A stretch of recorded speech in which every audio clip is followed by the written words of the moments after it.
Nah, inilah yang akan kami lakukan. Akan tersistem. Jadi bukan yang delete-nya manusianya bukan, tapi sistemnya itu udah mendelete. Nah, kemudian mungkin yang disebut fiktif ini sebetulnya yang tadi itu ke delete yang akhirnya kena rollback. Dia akan pada posisi nanti ke semula lagi. Kayak ngantri lagi, dilihat lagi begitu. Jadi ini bukan fiktif. Kalau disebut fiktif tuh misalnya ini dapur sudah dibangun terus ada duit pemerintah yang disalurkan. Ini dapurnya belum ada, uangnya juga nggak ada yang disalurkan. Jadi baru mendaftarkan titik dan ternyata titik itu dia sampai 45 hari kita beri waktu tidak juga mereka merealisasikan. Jadi itu langsung kita delete, rollback, balik lagi ke belakang dan nanti siapa yang membangun duluan ya itu yang kemudian lolos. Itu pengantar dari saya kira-kira ya Mbak. Nanti di tempat sana kalau memang ada 1-2 pertanyaan boleh saya jawab di sini. Selanjutnya saya akan ajak ke lantai 5 untuk melihat ruang verifikator. Ya, baik. Terima kasih pengantarnya Ibu Waka. Teman-teman ada beberapa pertanyaan enggak sebelum kita ke lokasi verifikasi? Ya,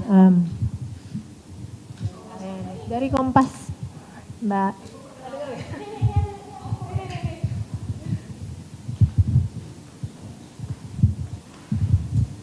Selamat siang semuanya, perkenalkan saya Renata dari Kompas TV. Ibu, saya juga mau penegasan aja terkait dengan dapur fiktif tadi.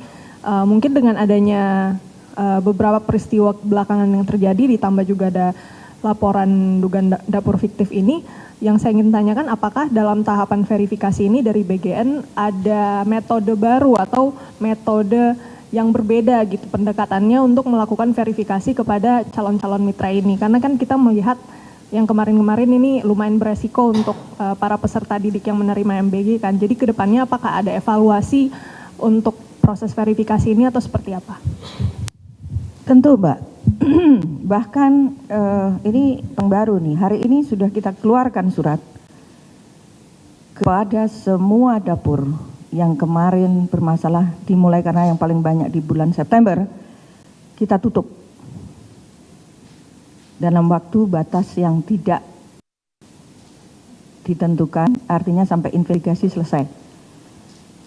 Jumlahnya nanti Pak Sony akan sampaikan ya, tapi sudah kita kirimin surat per hari ini yang tadinya cuma sekedar tutup sementara, kita tutup dalam batas waktu yang tidak ditentukan. Dan kemudian persyaratan sekarang kita perketat dalam verifikasi ini, semua harus berdasarkan juknis.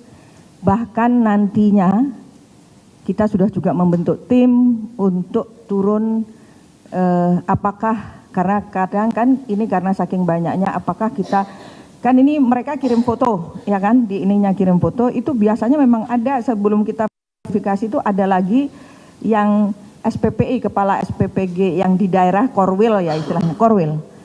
Biasanya ada Korwil, Korkarek itu regional. Koordinator regional itu turun untuk ngecek kan. Nah ini bisa jadi terjadi kong kali kong, misalnya ini sebetulnya dapur nggak muni salah. Nah nanti kalau kita ini akan mulai inspeksi satu persatu dapur, akan ada bentuk kita tim, nanti kita jam 2 kita ada rapat, kita akan bentuk tim itu. Bila kita temukan langsung kita tutup. Kita akan tegas hal ini. Kita tidak main-main lagi, karena semua kalau mengikuti juknis dapur ini sangat higienis dan nggak mungkin terjadi hal-hal yang seperti kita inginkan. Karena apa? Misalnya sampai lantai harus diepoksi, supaya nggak ada kuman yang bisa naik. Meja juga harus lain misalnya. Ruang packaging harus memakai AC pendingin. Harus punya freezer yang besarnya sekian dan sekian, karena untuk penyimpanan. Kemudian kita juga akan lihat apakah standar alat-alatnya masak sesuai dengan standarnya BGN. Karena kenapa? Masak ini penting, alat masak. Karena di situ di teknik masak ini suhu ini harus diatur. Bahkan sudah diumumkan kemarin sore, semua chef yang di dapur harus bersertifikasi. Tambah lagi ada yang baru kebijakan kemarin sore. Yayasan harus menyediakan chef pendamping.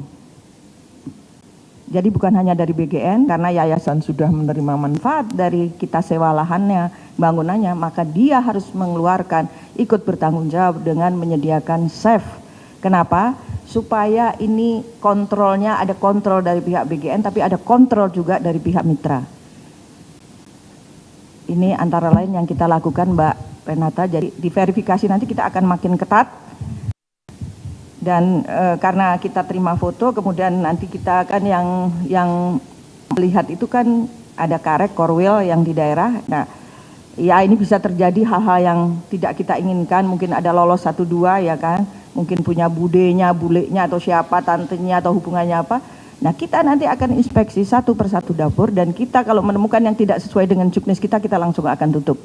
Demikian jawaban dari saya. Terima kasih. Bu Nani, boleh satu lagi? Ya, nggak? boleh. Oke, Ibu terkait ini peristiwa yang beberapa hari ini terjadi kan dari Pemkapnya sendiri sudah menetapkan ini kejadian luar biasa ya Bu.